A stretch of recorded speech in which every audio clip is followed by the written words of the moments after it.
Okay, guys, so now that you are on your Snapshot page, what we are going to do is we are going to actually practice taking some photos, or I'm going to show you how you can take photos of your student work samples so that you can display them, share them, and then compare them. So I'm going to start out by just emailing myself a magic link. As soon as I click that button, I get an email on my phone from DESMOS, and basically it says, it's very simple. It says open dashboard. You click open dashboard, and from there, you're going to get a screen that looks a little something like that. Um, you want the snapshot feature, so you'll click on snapshots. And then from there, it will say add photo. So you're going to go ahead and click add photo with your camera.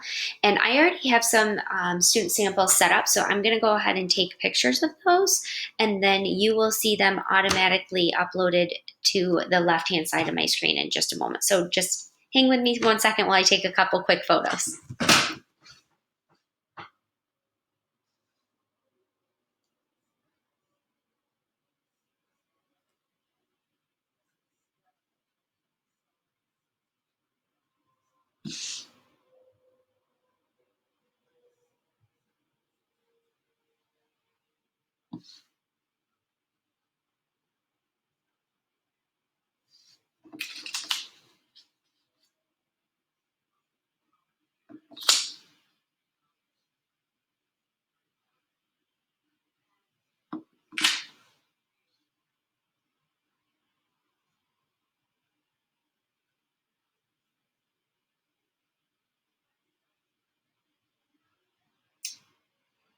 Okay, and something I want to show you, when you do take a photo, it gives you the option to say okay or retry. So say you don't like it, there's a glare or there's a shadow, you can click retry, or you can click okay. And then it also does give you the option to rotate it or change it to black and white. So for example, if you have a whiteboard that's really colorful, the students use a lot of markers and it's just super overwhelming and distracting, you can change it to black and white.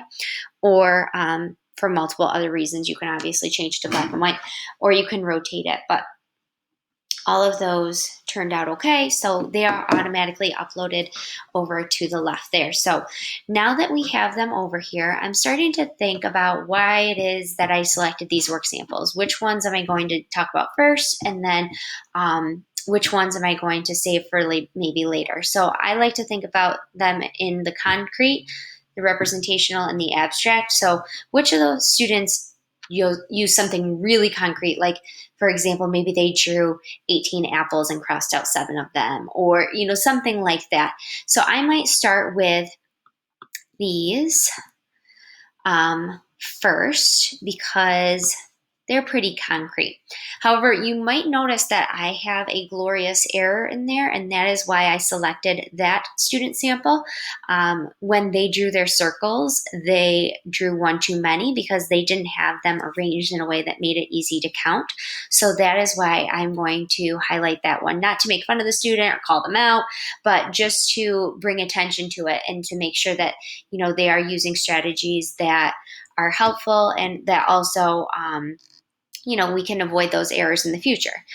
Then I might move on to my number line and my base time.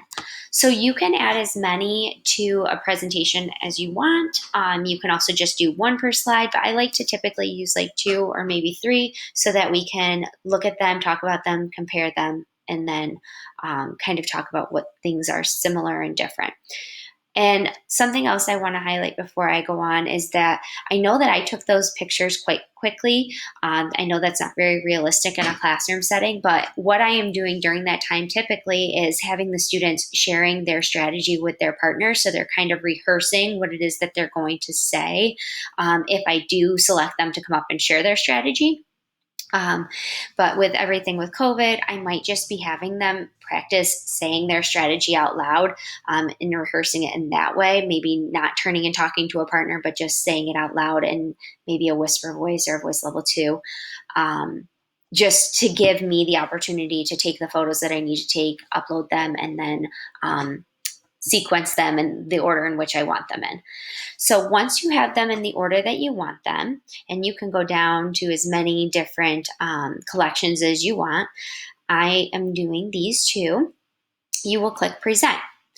And I like to have the students come up and share what they did, their strategies, and when you do that, you can make the one strategy that the student is talking about larger for the whole class to see, and so that they're really only focused on that one strategy. Once the student comes up and talks about their strategy, we give them a round of applause or give some snaps, and then we go back and we let the second student come up and share their strategy. After they've shared their strategy, then we talk about things that are the same, things that are different. If there's any glorious errors, we talk about them, we highlight them, we tell them, way to go, how would you do things differently the next time? Thanks for sharing your glorious error with us.